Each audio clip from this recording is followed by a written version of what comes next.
Hello, everyone. In the last episode, we finished the game. Yes, we did. And today we are here to just kind of chat about our overall thoughts on the story. Is the most Can't stop looking at Eric. But yeah, just to kind of go over our final thoughts on everything, since we were still processing all of our emotions at the end there. Now to what you're all wondering. Well, why does Eric look like that? Well, first off, I think it was maybe around episode like 4 or 5. And I had to it'd be cool to do like a Javier cosplay. And eventually we never got to it throughout the playthrough. Mm-hmm. So I'm like, you know what? What perfect time to finally do it than the final discussion video. So as you can see, I shaved my beard. Sarah loves the new look, right? Right, Sarah? So much.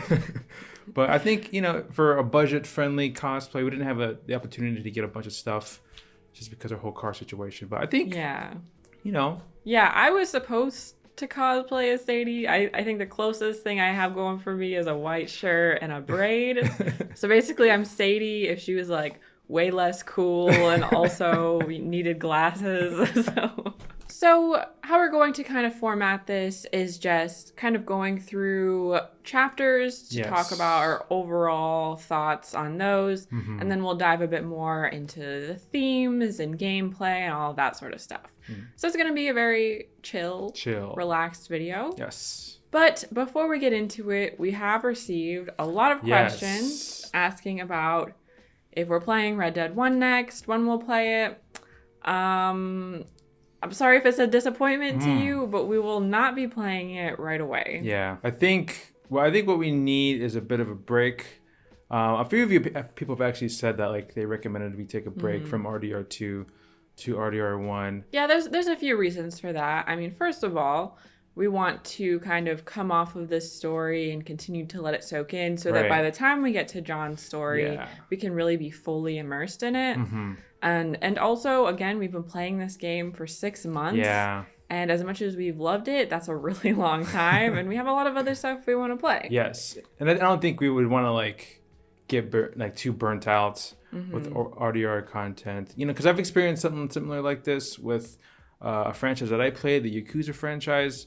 I played 0, 1, and 2, which were all remade and remastered. And then I went to Yakuza 3, which was a big downgrade graphically, and so it felt a little off, especially playing all 3 of those, 4 of those. And of course, I mean, playing open world games is a lot, and because there's so much to do, I just need a break myself. So Eric's going to kind of be taking the reins for a bit.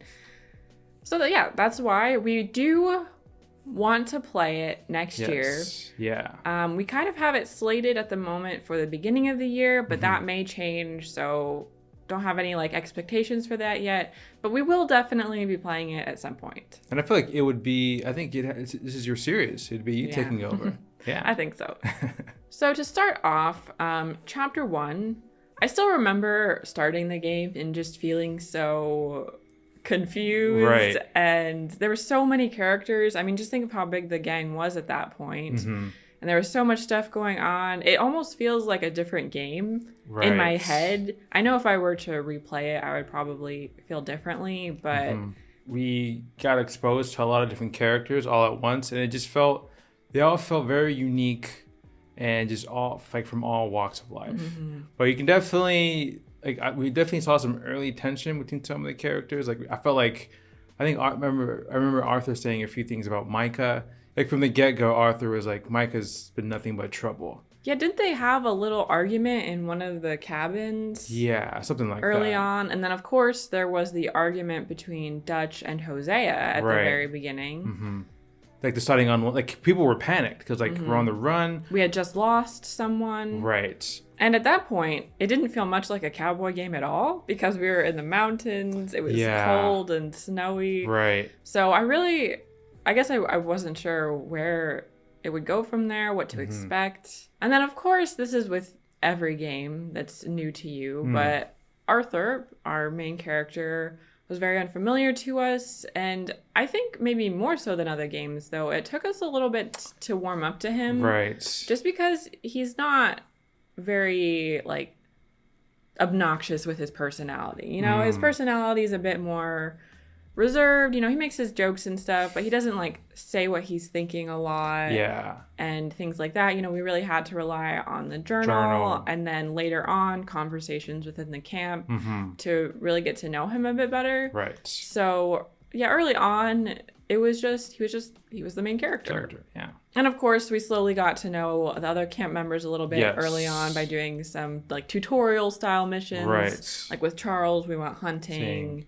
What else did we do? We did some fishing with some people, I believe. So yeah, I think that Colter was a good introduction because it was so kind of chaotic. Everyone else was feeling chaotic, so it really threw us as the player right into all of those issues that the gang was having. Yeah, and at the time we were like, what would we do?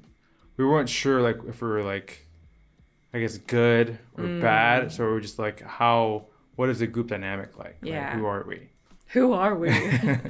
So eventually, of course, we had to move on from Colter to our first big camp, Horseshoe Overlook. That was a pretty solid camp. I feel like that's when the charm of the game really began. Yes. I still remember doing the chores for the first time, then I never did them again. And just kind of spending some time with the campmates. And of course, getting to explore our first town of Valentine. Yeah, we went hunting with Hosea. That was nice. We fought the bear. Yes, oh my gosh. I can't believe, we thought we had died, but we didn't, right? It was like a first... Yeah, it was really close though. Yeah. So when we were in Valentine, of course, and even up through a few more camps, things still they started to feel like kind of positive. Like we kind of had this big family of people within the gang, and Dutch was our leader, and we didn't really have any reason to not trust him and to feel that he might not be making the best choices. At that point, what was his plan that early on? Do you remember? So we still wanted to get the Blackwater money, and I think we wanted to... It was just to get more scores, right? To keep raising money to be able to take care of everyone. Yeah, everyone kind of had like their assigned tasks, and they all knew what to do. So everything felt very connected with the group. Like everyone had the same ideas and the same goals going forward. Yeah. From this point in Horseshoe Overlook, we kind of started to have the chance to do low honor things versus high honor things as Arthur. For example. Yeah, one of the big things was Jimmy Brooks, which it felt weird to let him go. But I think if you were very indecisive, he could have just dropped, and that would have been the end of that. So I'm glad we did that. Plus, it made our drawings and Arthur's journals look more nice. And yeah, so from that point, we kind of not only got to understand Arthur's character a little bit more, but also see how we would have an influence on who he became, which was cool. Yeah. I remember when we were like in a changing room, or I think it was the Valentine Saloon, like we had that conversation with himself in the mirror, and he was like being self-depreciating, like, everyone always leaves you and stuff like that. But I felt like that was when we were starting to get more closer to his character, because it felt like he wasn't those things that he was saying to himself. And also in chapter 2, Horseshoe Overlook, we got our buddy, Roach, right? Roach. That was because we had to buy a new horse for ourselves. Yeah. We were with the Tennessee Walker the whole time. And I was like, I have this crappy, cheap horse. And yeah, that's exactly what you said. Many months later, he was still with us. Yeah, against there was some pushback. There was some early pushback with the little old Roach. But I think it was a good choice that we stuck with him, because he became a channel favorite. Some highlights for chapter 2, I would say rescuing Sean and having our whole celebration party was definitely one of the nicest moments. It's one of the moments when everyone was there and happy and feeling good about the future. Yeah, it felt very more like, the gang's getting back together, and there was more unity amongst the group. There wasn't a whole lot of, I guess, butting heads, really. Did we see a nice moment between Dutch and Hosea too? At that party, it was a nice little conversation. So near the end of chapter 2 is when things really start to pick up for us regarding the Pinkertons and running from the law, because at this point I don't think we had too much information, or at least we didn't feel too worried about it, because it wasn't a present danger. But then we ran into the Pinkertons when we were fishing with Jack. Yes. And then, of course, in Valentine, we had a little bit of a showdown.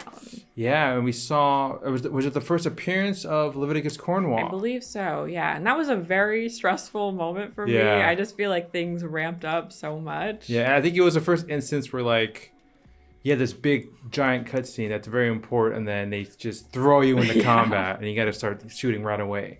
So then we moved on to Clemens Point, which I actually forgot about when we reached the end of the game. I was, rethinking back through all of the camps, and I completely forgot about Clemens Point, even though it was probably my favorite, views. Yeah, the scenery it was very good. Pretty. Mm-hmm. So Clemens Point began the whole Braithwaite's and Gray story arc, which was a kind of wacky situation.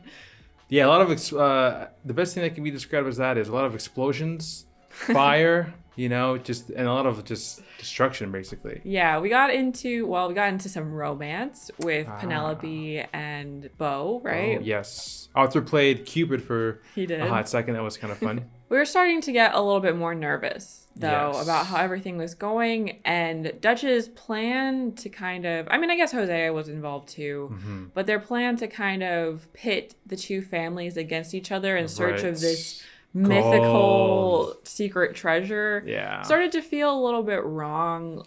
Or just not a very smart decision, considering that the Pinkertons were on our tail. Right, because we wanted to. I think Arthur was thinking maybe we should keep a low profile, and then posing as law enforcement isn't really necessarily keeping a low profile, but not at all. As Dutch called it, it was hiding in plain sight. Right. Here is when the group also started to take a bit of a turn. I think some people were maybe starting to feel a little bit off. Apprehensive. Yeah, I remember specifically there were conversations in Clemens Point of Lenny was a bit unsure. I remember him talking with who was it? Hosea for a little bit, talking about their just concerns. I think Charles too was a little bit unsure of things. But then we'd have some other people like Javier and Bill talk about their loyalty to Dutch and the whole group. Yeah, and that's when Dutch started doing his whole, just gotta have faith thing a little bit more. Don't you believe in me? Blah, blah, blah. Yeah. Because I think we were nervous, but then we had that fishing trip with, it was Arthur, Dutch, and Hosea.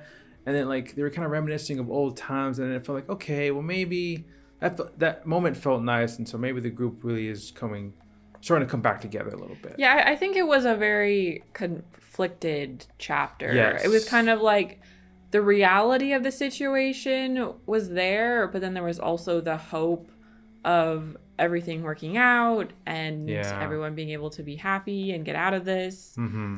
So, I don't think it had quite set in yet that things probably weren't going to work out if we kept following this path. Right. So Arthur's character at this point, obviously we've been with him for a while. Yes. We've gotten to see some of his backstory, his story with Mary a little bit. Mm-hmm. What else? And of course, just learn a little bit more about his past, how he ended up in the gang with Dutch. Yeah. And he had been there for pretty much since he was a little kid. Yeah, his whole life, pretty much. And so at this point, his whole identity had been with the group and being a loyal servant for Dutch. And so I think he was starting to question where he was at the group. And again, I'm on this time too, the world was changing around all the group, and the world was being more civilized. We could become more civilized. And so I'm sure Arthur at the time was what do we do? What do we fit as gunslingers, thieves into this new world? Well, and I know he was upset too because he kept saying he wanted to go west, but we kept going more east towards, like you said, civilization, the city's roads, and closer to Saint Denis. Right, which he didn't like. Which was pretty much the opposite of what he wanted. Mm-hmm. And alongside all of that, we were seeing Arthur's personality more, of course, through his journal entries and his drawings, which was always fun. Mm-hmm. But we also kind of got to see how he handled Strauss and his debt collection missions, because he would do them, but it was clear that he wasn't super pleased about it. Right. I think we could see that he felt guilty afterwards. Yeah, it's almost, I think we described it like him he had to put on a mask for a lot of these debt collection missions, and it felt like it started to feel a little out of character for him. Yeah, the first couple that we did, I think I felt kind of shocked just because how he was acting towards the people he was collecting from felt so different from just every other situation that we had been in. Yeah. Fast forward to the end of chapter 3, and we have that very unfortunate event in Rhodes. What were we going there for? We were gonna do Bill had found some work with the Greys, I believe, and they're gonna be like some security guards or something like that, but it ended up being something completely different. Yeah, we quickly found out it was a trap, and we lost Sean, who is the first person that we lost since the very beginning of the game, and the first character we lost that we had some sort of a connection to. Yeah, I really liked him a lot, and I think at that point, I specifically remember saying, at that point, everyone in the group felt untouchable. Like, you know, no matter what we went through, we could find a way to get out of it. But at that point, it was the first realization that, okay, no one's gonna really safe anymore. Like, anyone can be killed at any given moment. Because it was such a big, surprising, shocking death. Yeah. Yeah, so we moved on to good old Shady Belle. And now we were feeling a lot more nervous about Dutch's leadership, especially because he kept pushing the same ideas of get more money, just keep moving, you know, out of the reach of the Pinkertons. Yeah. We'll try to get somewhere where they can't reach us. Right. Tahiti. When did he introduce Tahiti? I think Tahiti, he started saying that a little bit more once we got to like Shady Belle, and starting to get into the Saint Denis life, especially since the Pinkertons, you know, just kept getting closer and closer. Plus, at that time too, we were still dealing with some O'Driscoll drama. Oh yeah, the O'Driscolls. Yeah.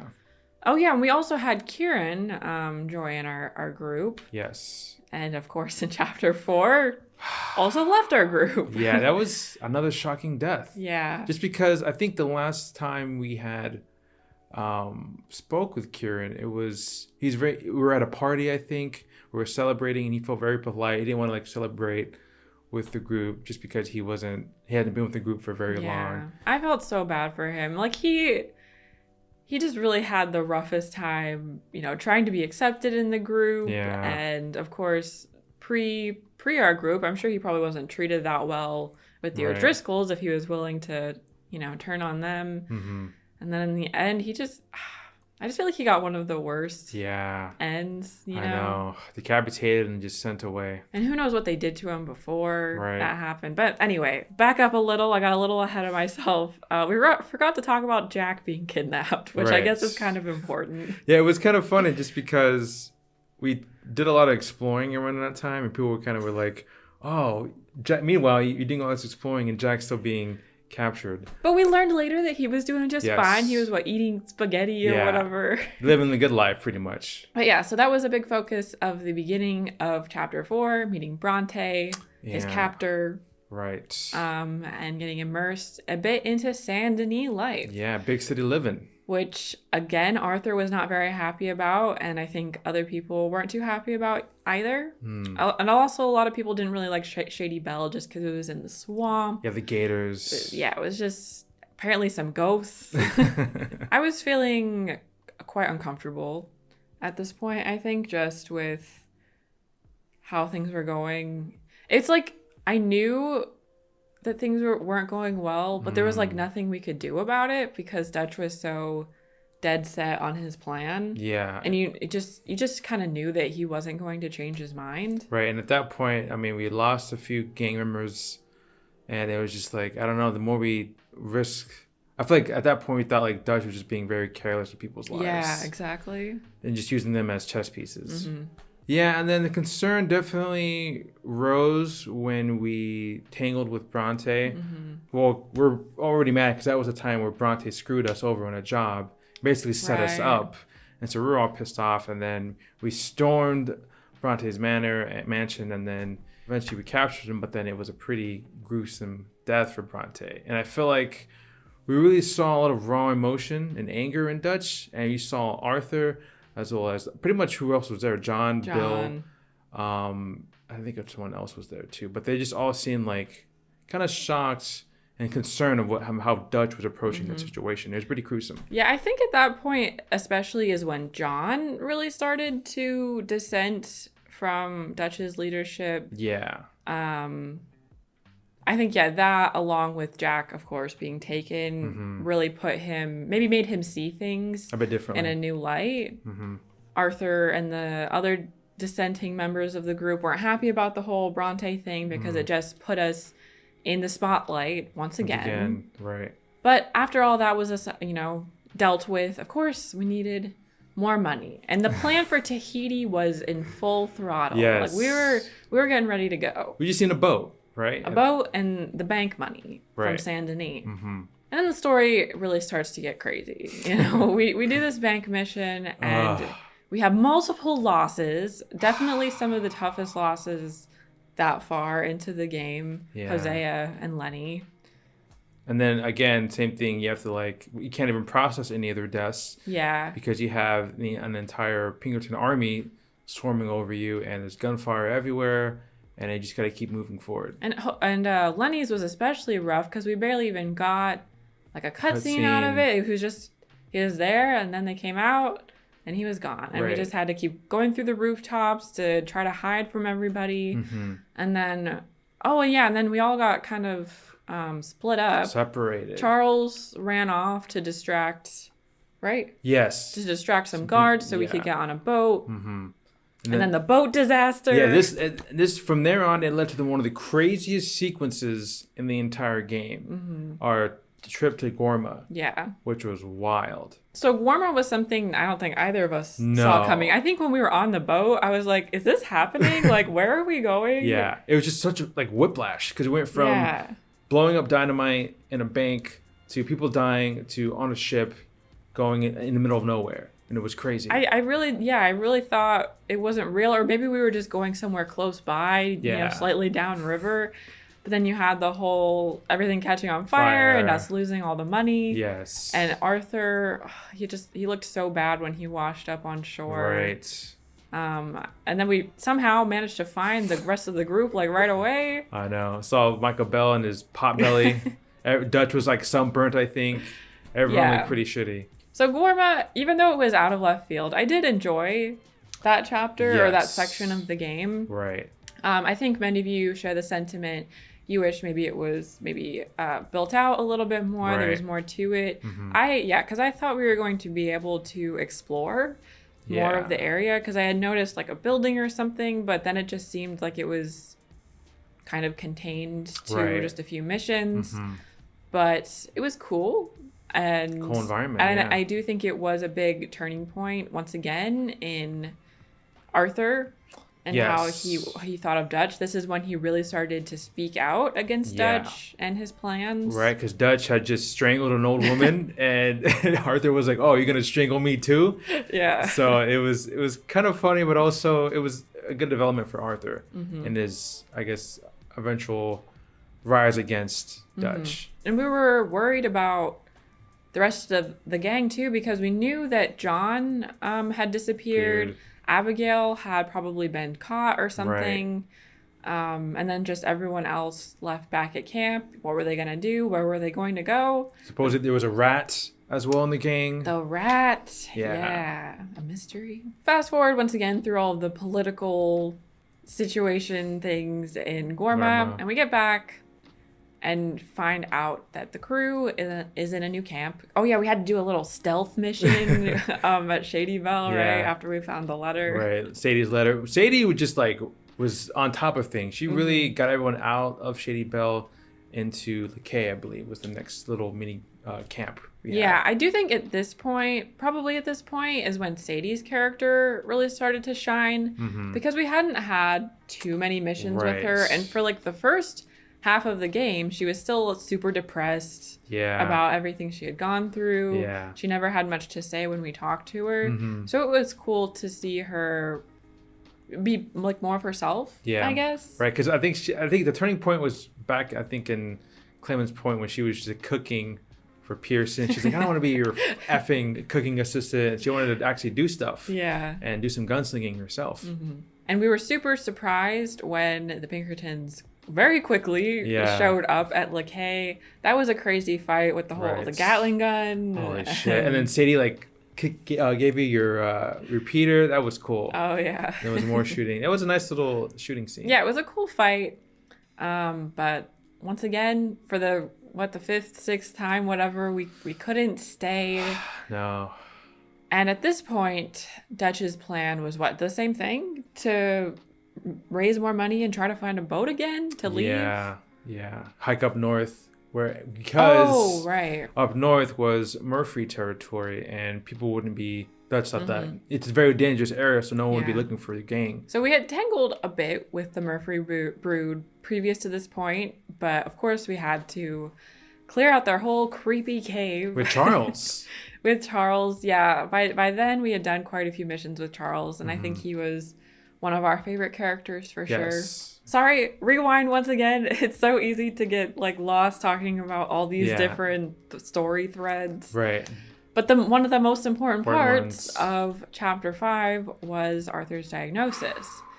And I still remember the shock of just, well, first of all, not knowing what was happening. Right. Because we were pushed into that cutscene. Mm-hmm. Yeah, because I think at the time we were just doing some exploring.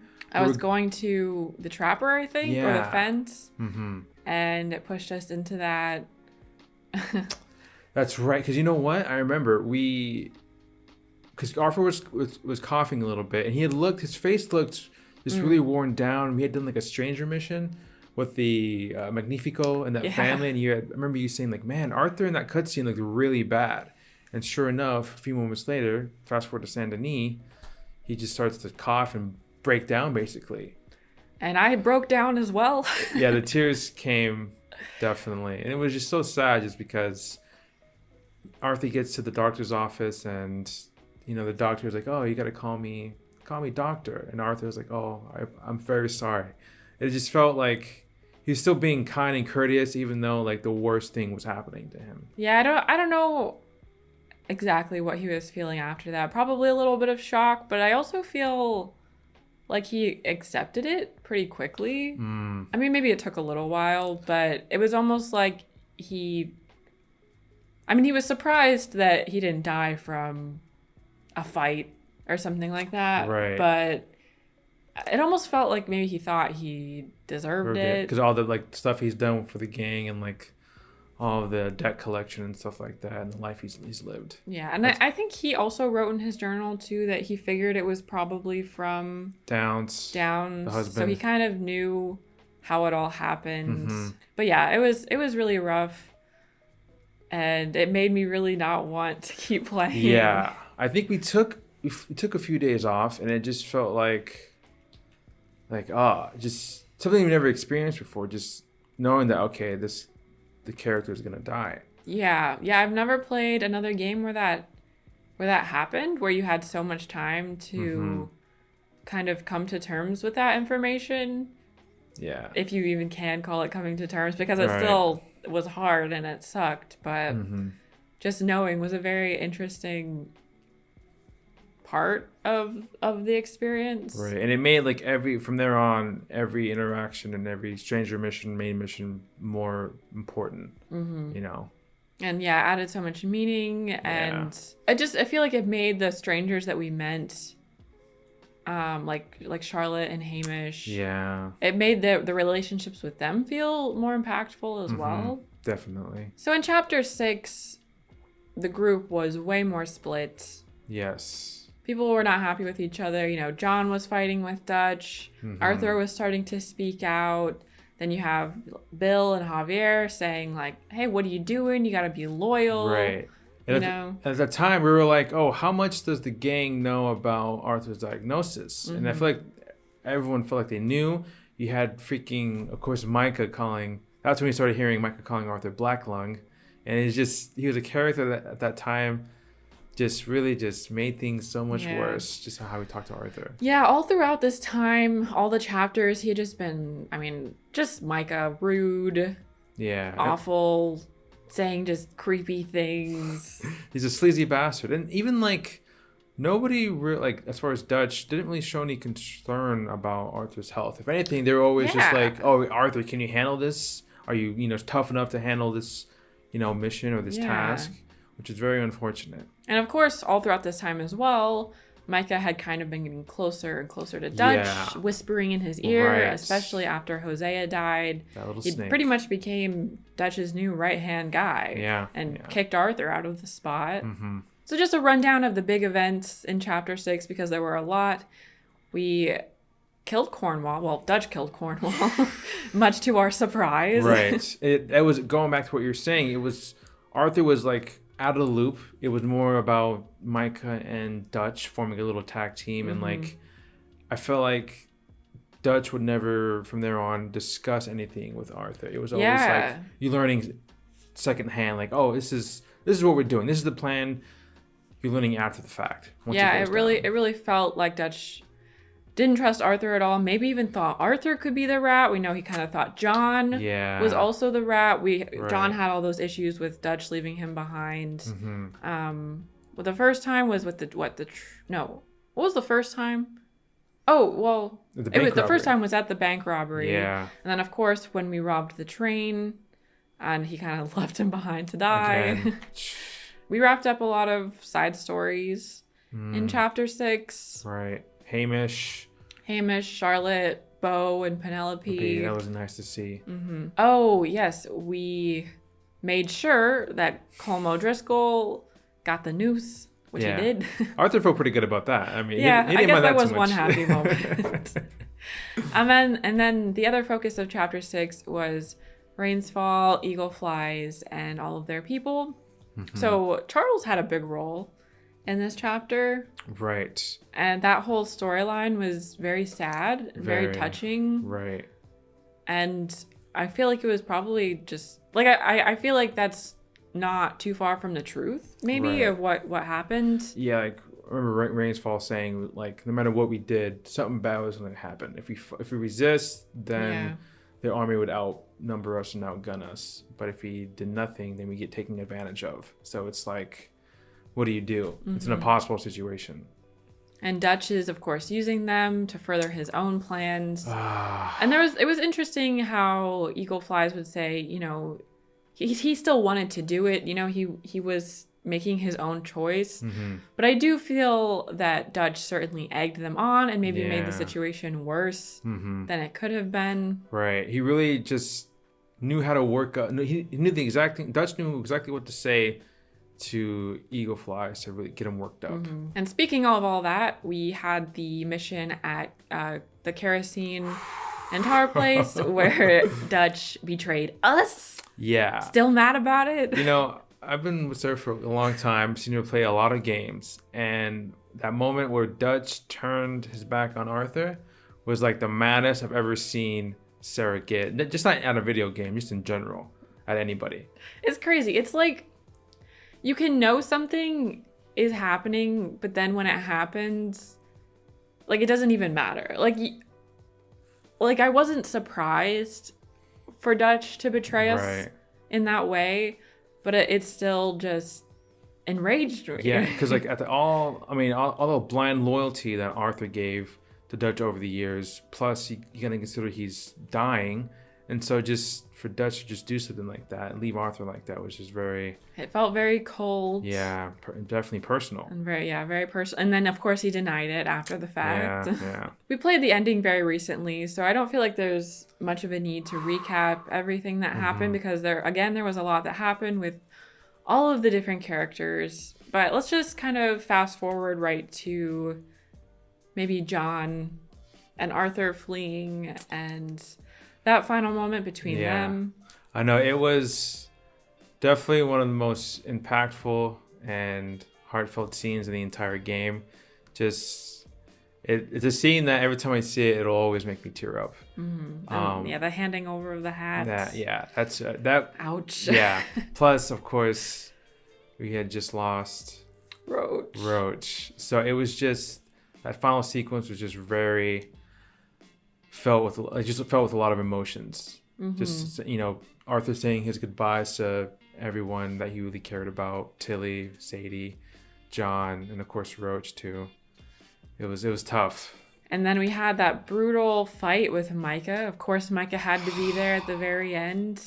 He was a true villain. He was. There were so many feelings in that moment, like the rage, the sadness, the stress. Right.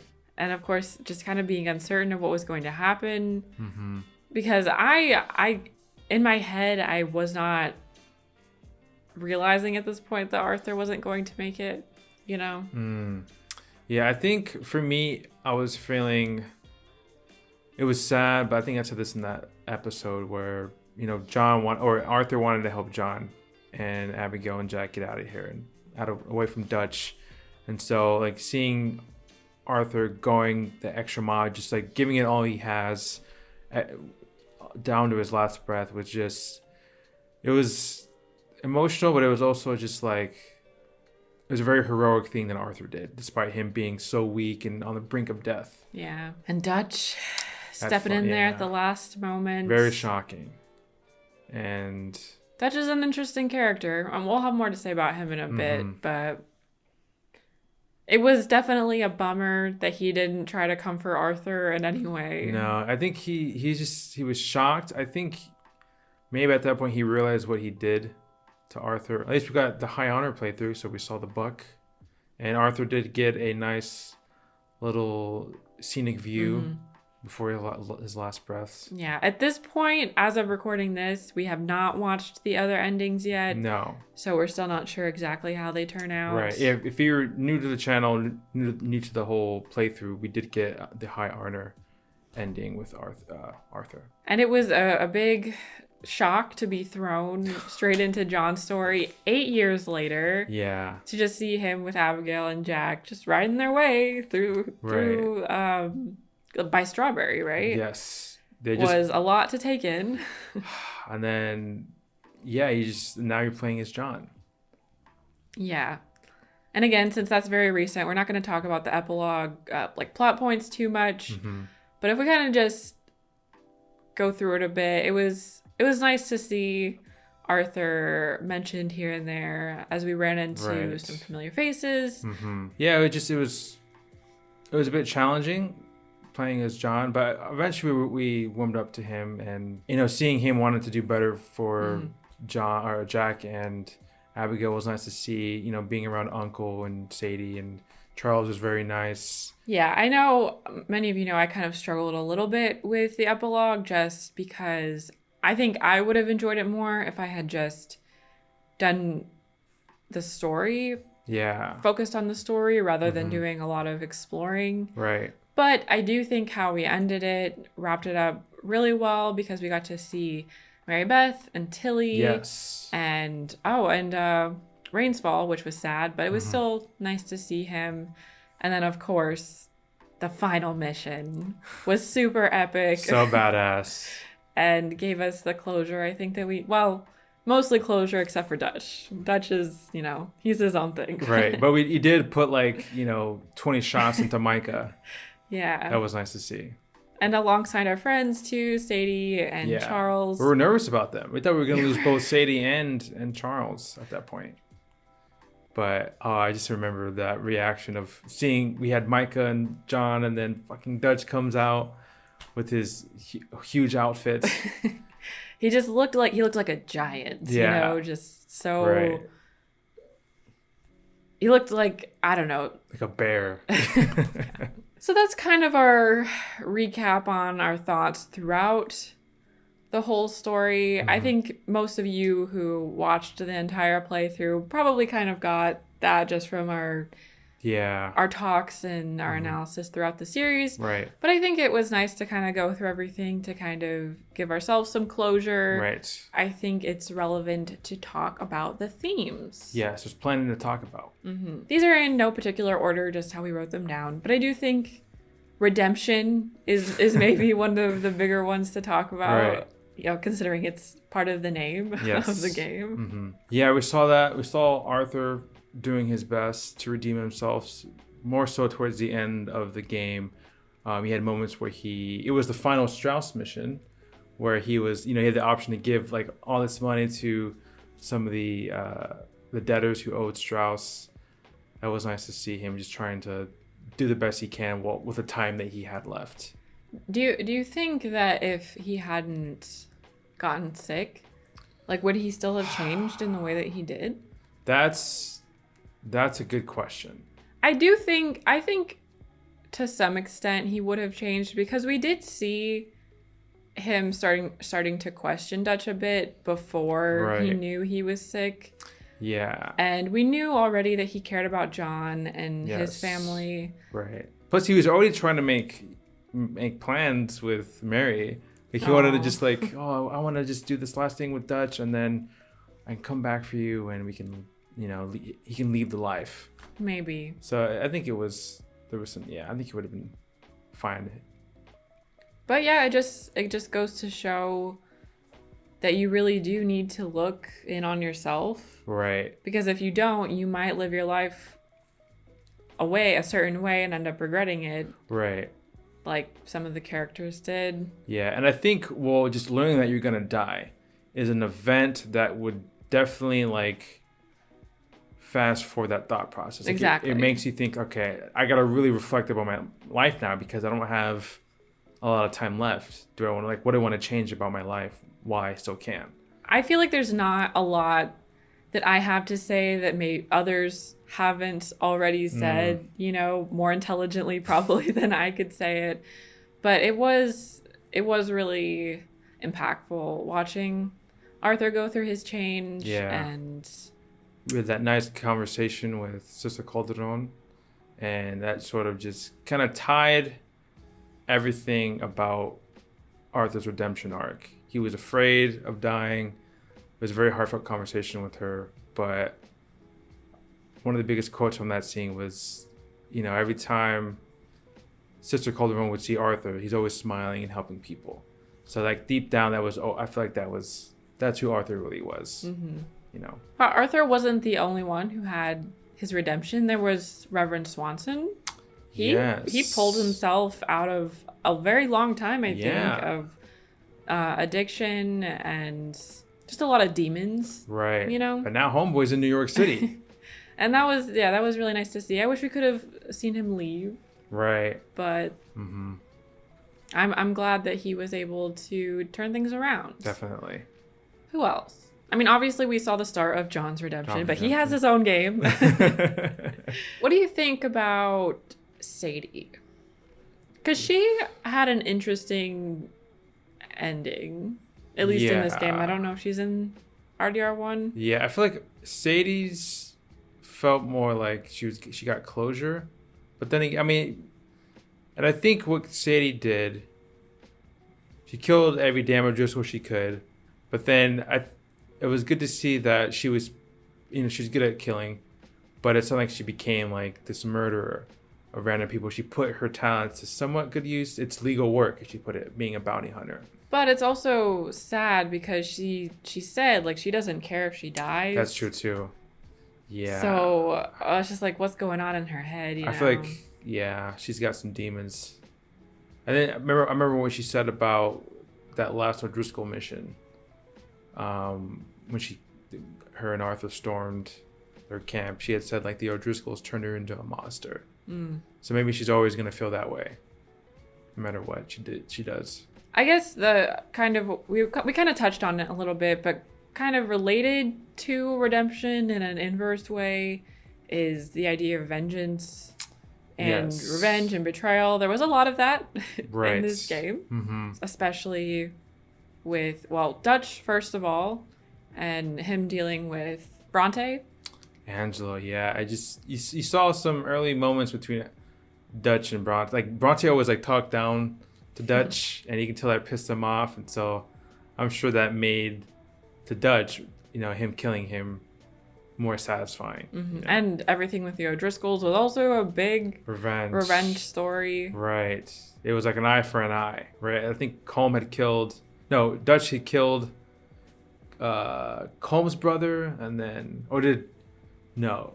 I know Dutch killed Colm's brother, but also Colm killed Dutch's lover. I think so. That's how it happened, or something like that.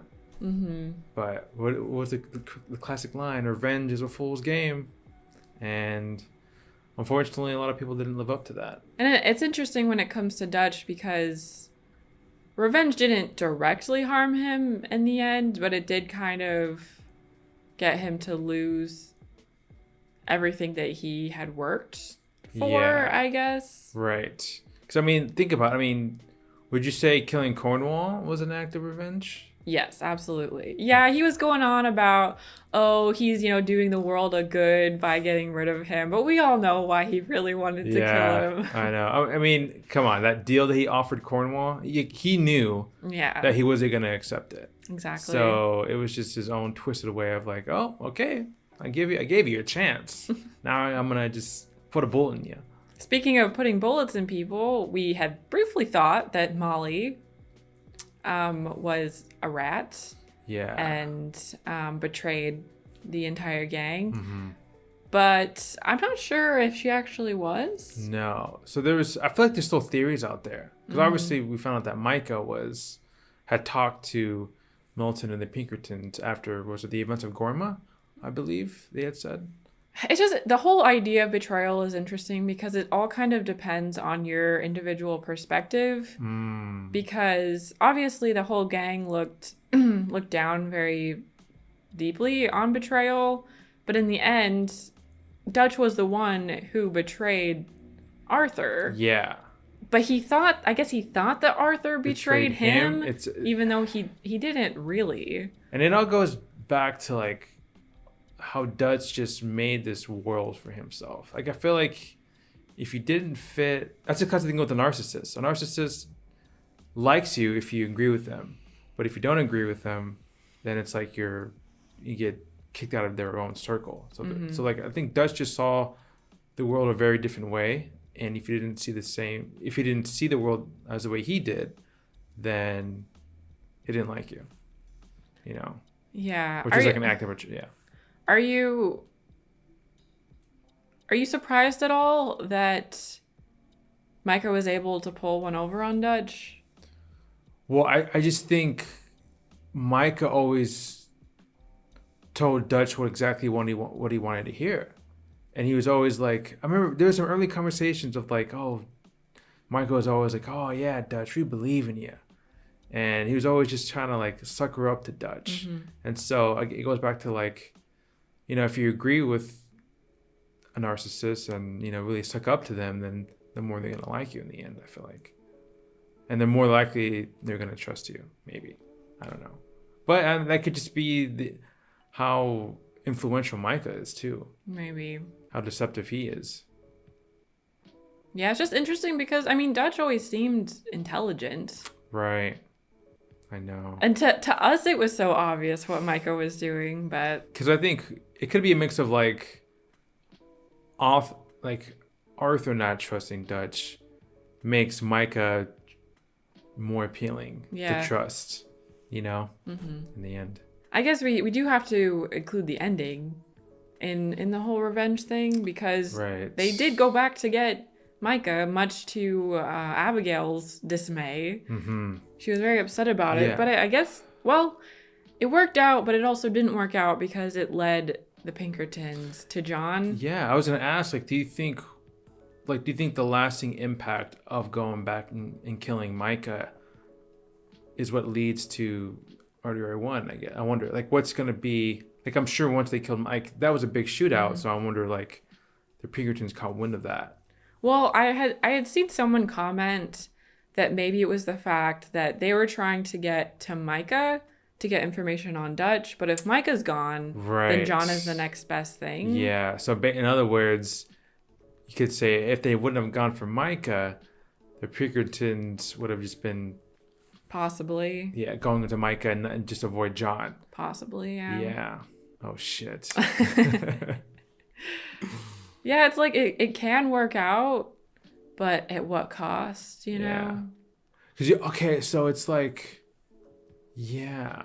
So the ending credits scene, when they're looking for first Micah, and then they figure out, okay, Micah's dead. Okay, what's our next lead? Oh, John. Oh, fuck. Okay, let's mix in something else closely related, which is the whole theme of loyalty, which is basically Dutch's middle name. He was just always going on about having faith and trusting in him and his plan for the gang. Right. And we tried. I think Arthur really tried to have that faith and to be loyal for a very long time. But at some point, you can't just be blind to bad choices. Right. I think the problem with blind loyalty is I feel like there's no room for you to think for yourself. It's always going to be who you're following. That's like that's who has the final say in everything. And I think that's something that Arthur did realize after his diagnosis, was that he had spent so long not thinking for himself and kind of just doing whatever Dutch said. And maybe the same goes a bit for John as well. But John is interesting because he had his break from Dutch, so maybe that helped him kind of break away a little bit more easily as well. Right. The problem with blind loyalty is even if someone starts out good, they can change. You know, people aren't perfect. And if they start making bad decisions and you aren't able to think for yourself, then you're just going to be pulled into whatever those bad decisions are. Yeah. And like many of the gang members, you know, you could... No, I'm not going to say you could die because we're not all in gangs, but bad things could happen, you know? Yeah, and if you're not in a space, an area where you can't, like, voice your opinion, or you can voice your opinion, but then you get, you know, on a chopping block or something, then that's like an area you shouldn't be a part of, you know? Right. Yeah, that person doesn't deserve your loyalty. Yeah, exactly. But on the other hand, loyalty can be a really good thing because I think the loyalty that Arthur, John, Shady, and Charles all kind of had towards each other was a lot more of a healthy loyalty. Like they were willing to say things to each other that were maybe uncomfortable. And but they didn't like necessarily lash out. I mean, maybe John did a little bit, but they wouldn't necessarily lash out at each other. Yeah. I feel like Charles was a good example of like positive loyalty, healthy loyalty. Just the fact that he was able to, he went out of his way to bury the bodies of the fallen, of Arthur, even Grimshaw, and it was just nice to see like the positive side of loyalty. We're an hour and 20 minutes into this discussion, so we got to keep moving along here. Kind of what I was just talking about with the whole loyalty thing between Arthur, John, Shady, and Charles goes into another theme that we saw of chosen family. So I do think it was really nice, especially earlier in the game, like we kind of talked about, how the gang was a chosen family. They all came from different backgrounds. Right. And they accepted each other for who they were. Yeah, you saw some, especially in the epilogue, because in regards to like Tilly, for example, like the fact that Tilly towards the end of chapter 6 was able to get Jack out of the whole Beaver Hollow, and the fact that John never forgot that. And when you saw them to reconnect in the epilogue, that was nice just to see them and touch base. And the fact that Tilly even wrote them a letter, it just showed like the bond between those group of characters. Yeah, it lasted for a very long time, even in spite of everything that happened. Right. And I think Tilly and Mary Beth said as well, as that they always thought about you guys. Like they always thought about the gang members. And of course, in the epilogue, we definitely saw that theme again with John, Shady, Charles, and Uncle. Uncle being there too. It really it just felt nice to kind of see how those connections could withstand the test of time and everything that happened. And how they could all really lift each other up in each of their own unique ways. Yeah, it was good to see how, because you saw both like bonds being broken, but also bonds being strengthened and still remaining intact throughout the whole series. So that was nice. And Arthur didn't have any like blood family necessarily, but I would say Dutch was the closest thing he had, like as a father figure. But just because Dutch was Arthur's adopted father figure doesn't mean that he had Arthur's best interest at heart. Right. Or that Arthur had to listen to everything that he had to say or his demands. Right. You know, just because someone's your parent doesn't mean they're right. And then on the opposite, on the like more positive note, you had sort of a sibling relationship between Arthur and John. A lot of people were talking about that too in the comments throughout the series, and it felt like Arthur was like a big brother to John. That definitely showed, especially just knowing the fact that how willingly Arthur was just to ensure the safety of John and his family. But just like siblings, they had their issues as well earlier in the game from John's absence from the gang. Right. I think Arthur held that against him for a while, but they eventually overcame that. And the last big theme that we wanted to talk about is grief, because there was a lot of that throughout this game and through our experience of the game. Right. And people characters handled it very differently. On one note, you had people like Karen, who I think it was right when like Sean died. That's when you really started to see Karen get a little bit, her character started like deteriorating. She started to drink a bit more, and she was just handling everything in a very negative way. She was using alcohol to cope with the pain of the world, basically. I know a big loss for everyone in the gang was Hosea. We saw, of course, Dutch not handle it very well because he had been with Hosea for so long. Yeah. I mean, for all of the flaws that Dutch has, I do think he did have a strong bond with Hosea. Right. And it was sad to kind of see him not be sure what to do anymore because he didn't have that voice of reason, with him. Yeah, he felt a little, I think when we saw him in Lakay, right after the Pinkertons attacked, people were just like, all right, Dutch, what do we do? What do we do? What do we do? Yeah. And I feel like that was like one of the few instances where we saw Dutch just like, he didn't know what to say. And I mean, I'm sure it was a combination of like him losing his partner, Hosea, and just the Pinkertons and everyone just, coming at him, Oh, Amelia. What are you doing? A lot of the male characters like Arthur and John handle their grief in a very quiet way. Right. Like something that I'll never forget about what John said. I believe it was to Mary Beth or Tilly, but he had said like he doesn't talk a whole lot about Arthur. And so there's just, I'm sure, a lot he maybe wanted to say, but he keeps a lot to himself, But like he kept Arthur's stuff. Yes. Because clearly that mattered to him. Yeah, his hat and everything, his journal, satchel. Oh, Shady handled her grief in a very violent way. Right, yeah, it just kind of goes back to that vengeance a little bit, but just like... Yeah. Just... It's kind of like she had to focus on...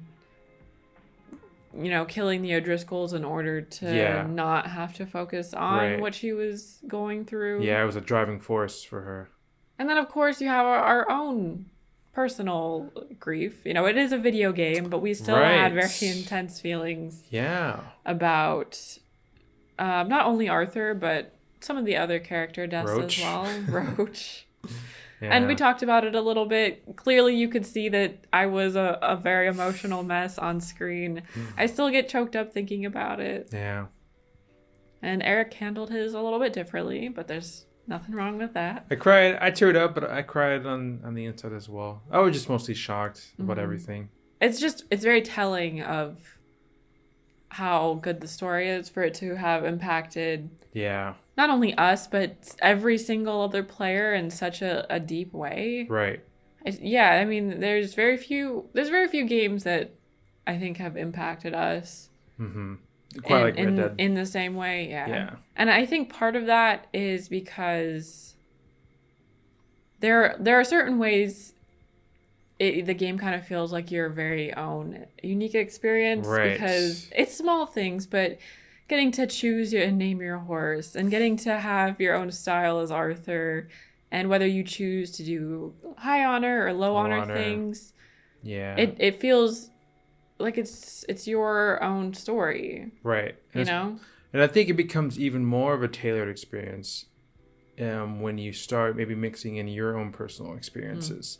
I had said, I think, towards one of the last episodes about how the relationship between Rainsfall and Eagle Flies really impacted me, that whole father dynamic, and the fact that I never grew up with a father, and so it's a very dysfunctional relationship. And so when I see like dysfunctional follow certain relationships in video games or just movie, television, etc., it always just kind of pulls on my heartstrings a little bit. And I think too, because this game has so much depth to it, like there's so many stories and so many of them are rooted in reality. I think that's why so many people can have a connection to it, because there is something for everyone to kind of relate to. Yeah, I mean, you love animals. You know, Sarah won't if there's a spider in the house, Sarah won't even squash it. She'll safely escort it out of the apartment. And so I think when Roach died, it was that knowing that you really love animals definitely had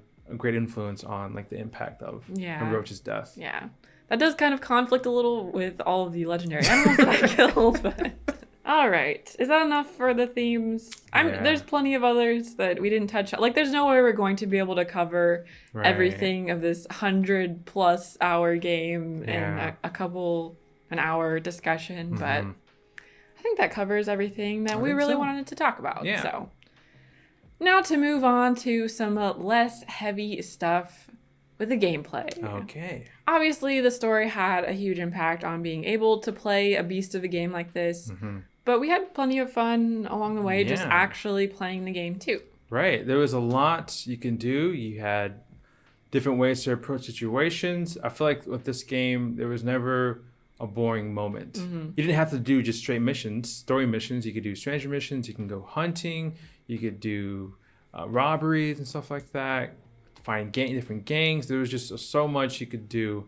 And there's different ways you can approach situations. Like you can go into a stagecoach robbery sniping or blowing up the cart with dynamite, which I never tried. Yeah. Being a cowboy game, a big part of that is gunslinging. Yeah. And we did a lot of gunslinging, and even though it was relatively simple controls, I guess, I still didn't really find myself getting bored with the gunfighting. Right.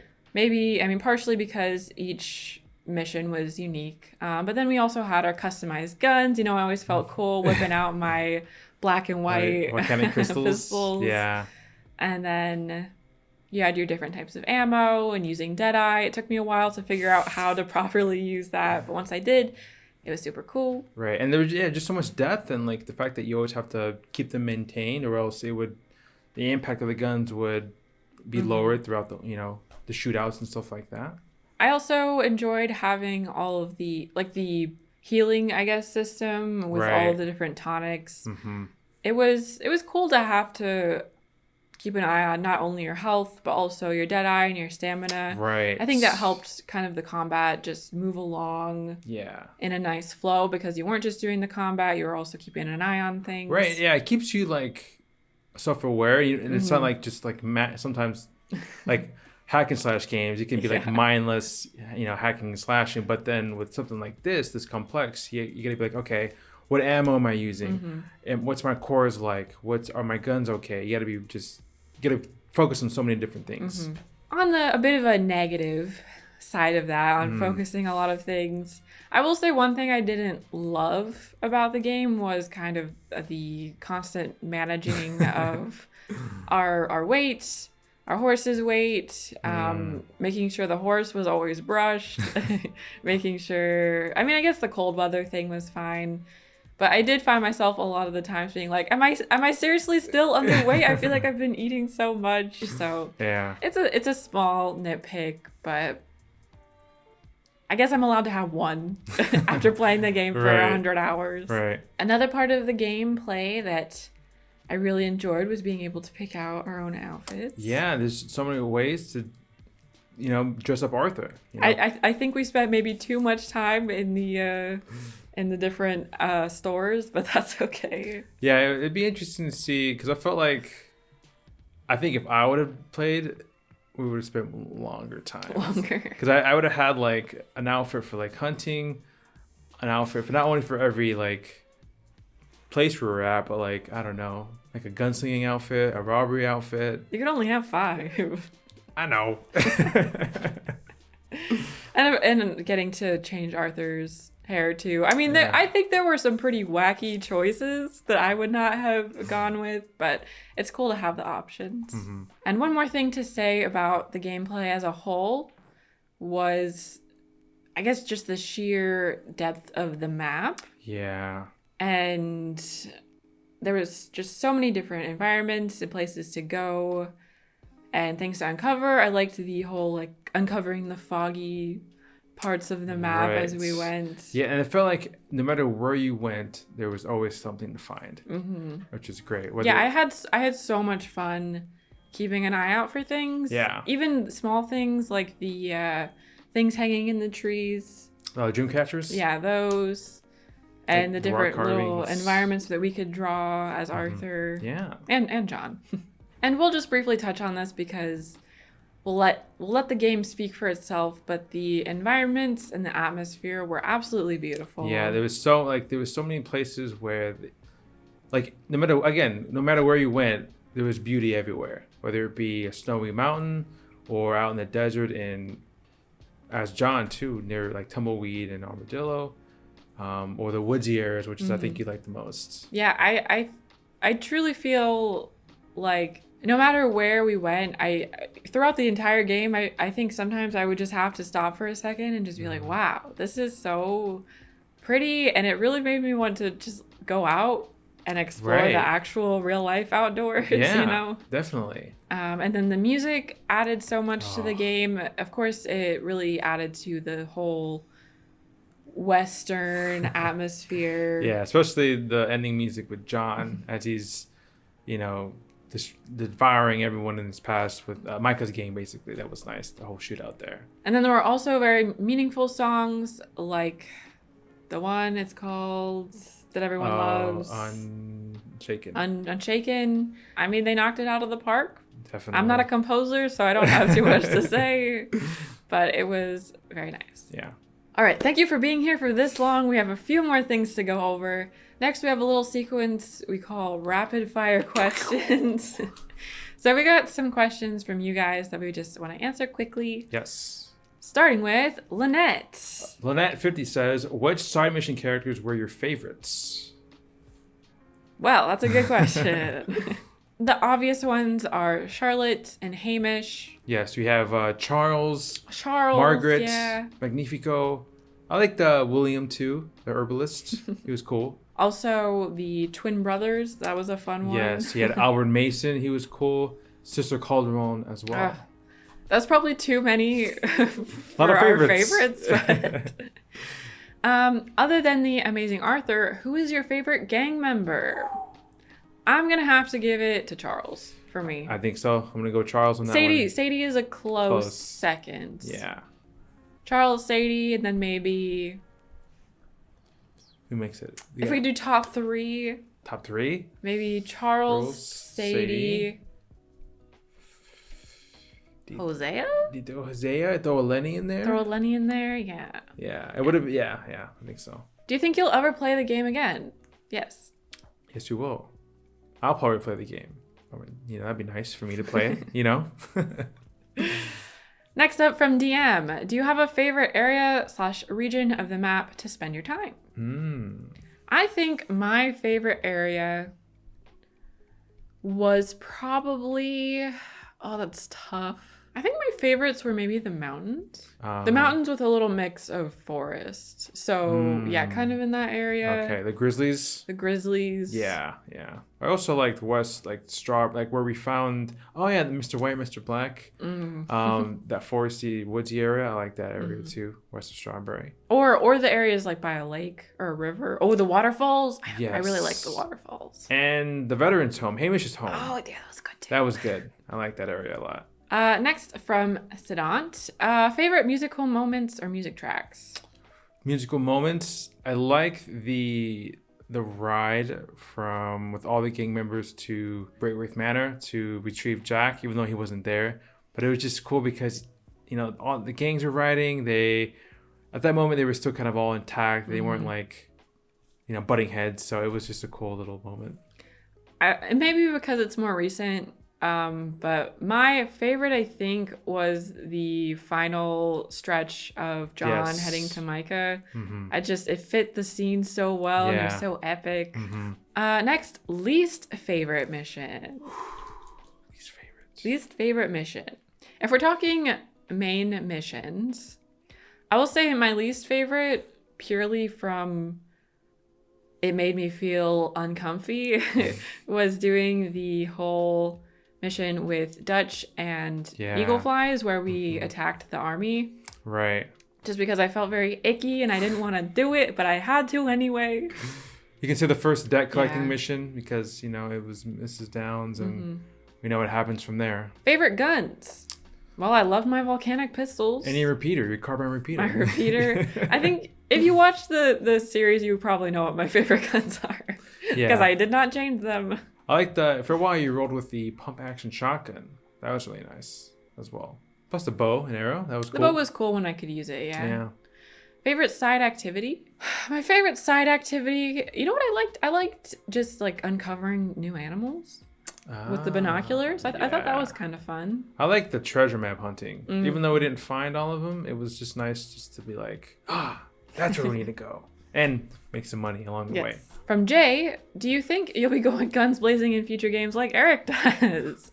I tried to be a little more aggressive. Towards the end there, The further we got through the playthrough, because I know people were like, oh, you should be less scared early on, so I tried. And the opposite end, I'm trying to be more stealth in the games I play, so it's a nice, maybe we can take notes from each other. And finally, from Antipodian, which characters would you most like a DLC about? That's a great question. Great question. I'd like to see like a Charles DLC.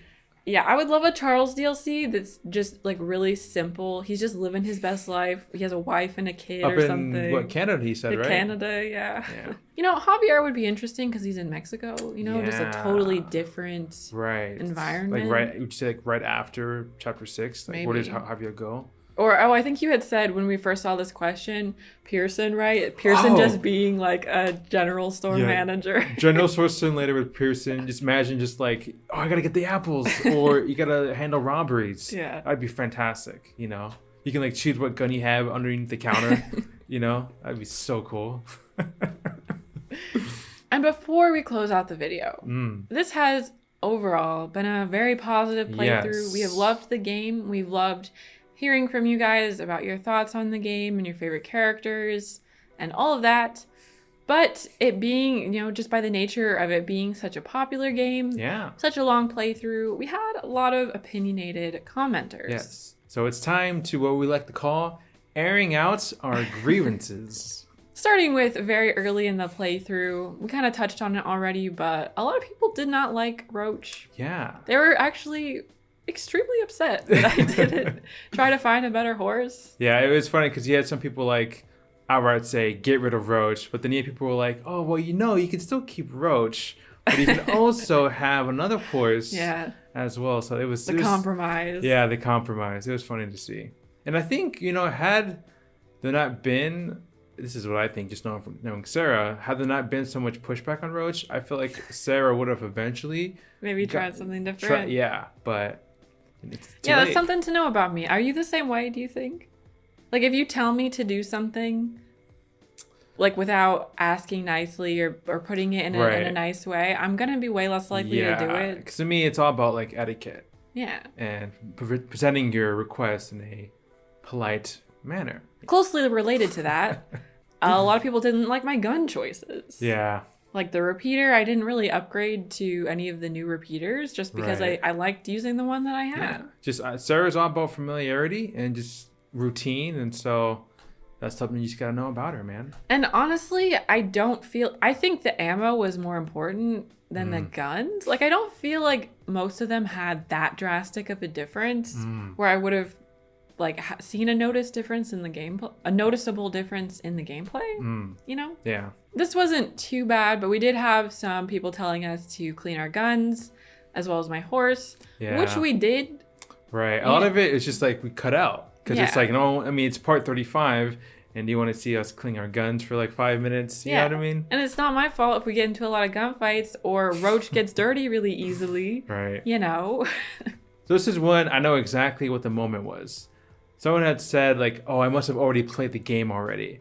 And it was during the scene with Prince Charles and Arthur, where Charles is dressing up as a woman and he kisses Arthur. And I said, oh, let me guess. Before that happened, I'm like, oh, is he going to kiss Arthur? So then people thought like, oh, I already saw the game already. Like I've seen a lot of like movies, TV, and I just thought like, I always think to myself like, okay, how could this scene be funnier? Well, it would just be funny if Charles just randomly kissed Arthur, right? And so I'm always like trying to take my past experiences from movies and television shows I've seen and apply it to like certain comedic moments within the game. So no, he hadn't played it. Yeah.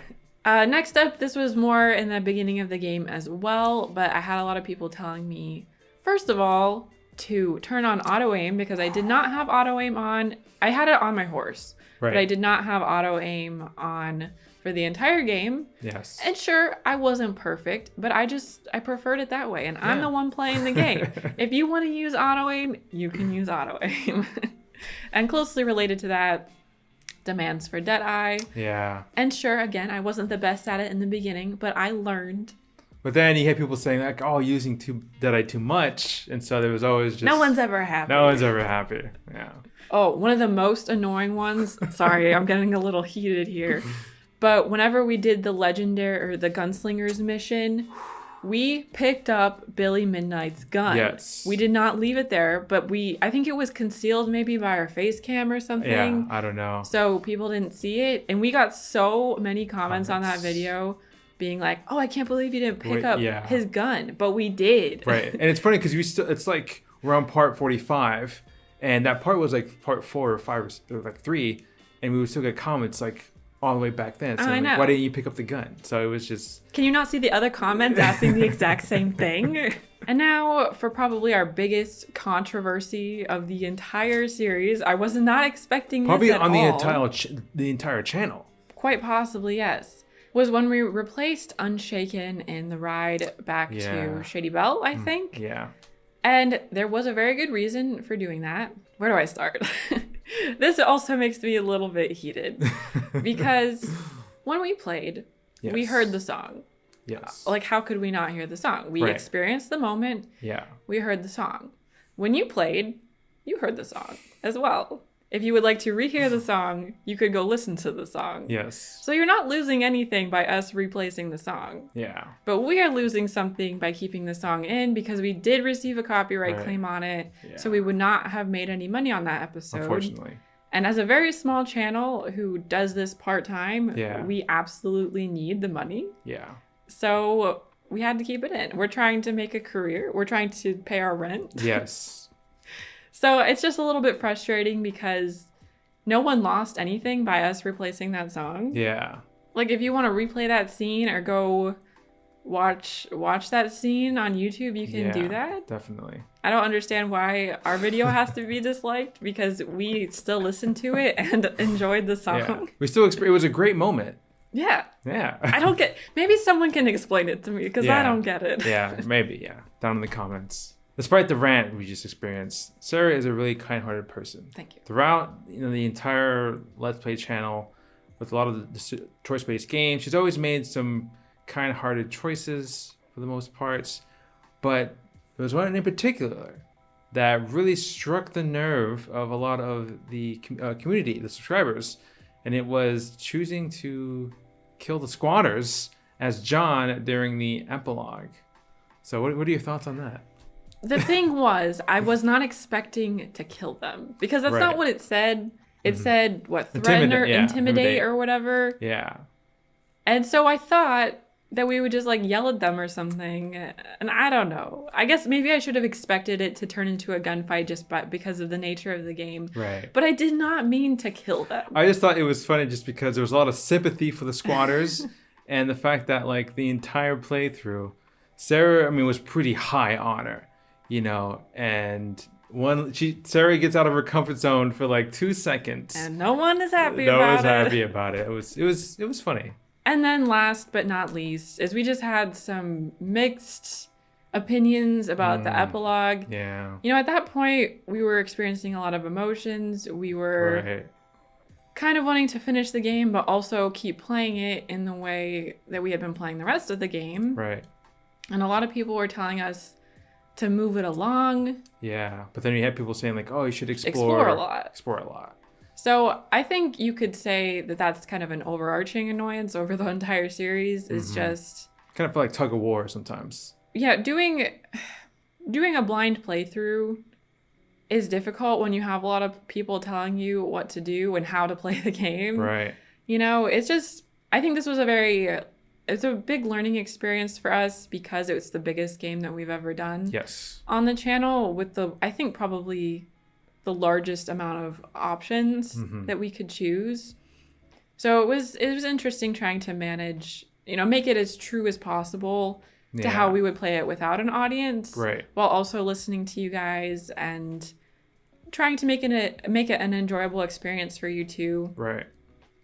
So at the end of the day, you know, even if we are annoyed by things, we do want you all to have a good time. Yes. Just long story short, maybe think about what you're saying before you post a comment. The more you know. So I think that's pretty much all that we have to say. Yes. I mean, I think this is now taken number 1 spot for me in games that I've played. It was previously The Witcher.